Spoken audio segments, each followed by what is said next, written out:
არასამთავრობო ორგანიზაცია საერთაშორისო გამჭვირვალობა საქართველოს პარლამენტში წარდგენილ ადგილობრივი თვითმმართველობის კოდექსს ეხმაურება.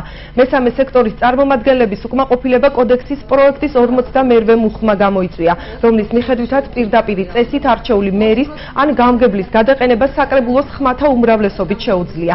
საერთაშორისო გამჭვირვალობა საქართველოს წარმომადგენლებს მიაჩნიათ, რომ აღნიშნული მუხლი არჩევითობის პრინციპს ეწინააღმდეგება, რასაც შესაძლოა მერის არჩევა ან გადაყენება და პოლიტიკური ანგარიშის სწორება მოჰყვეს.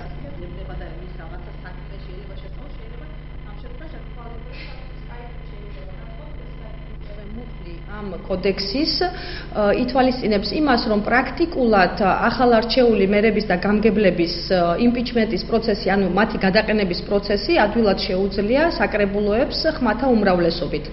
ვფიქრობ, რომ ეს პრაქტიკულად აკნინებს ამ ნოვაციას, ეწინააღმდეგება არჩევითი დემოკრატიის პრინციპებს. პროცესები შეიძლება ძალიან სავალალო იყოს მომავალში, იმიტომ რომ პრაქტიკულად არაფერი არ შეიცვალოს და დარჩეს ისეთი მდგომარეობა, როგორიც ახლა. თუ უმრავლესობა შეძლებს წლის მანძილზე ამ კანონპროექტის მიხედვით საკრებულოს უმრავლესობას აქვს უფლება რამოდენიმეჯერ მოუწყოს იმპიჩმენტი ახალ არჩეულს, ადამიანების მანდატით არჩეულს, პირდაპირ წესით არჩეულ მერს და გამგებელს, ეს შეიძლება გადაიქცეს პოლიტიკური ანგარიშსწორების პერმანენტულ გაუთავებელ პროცესად.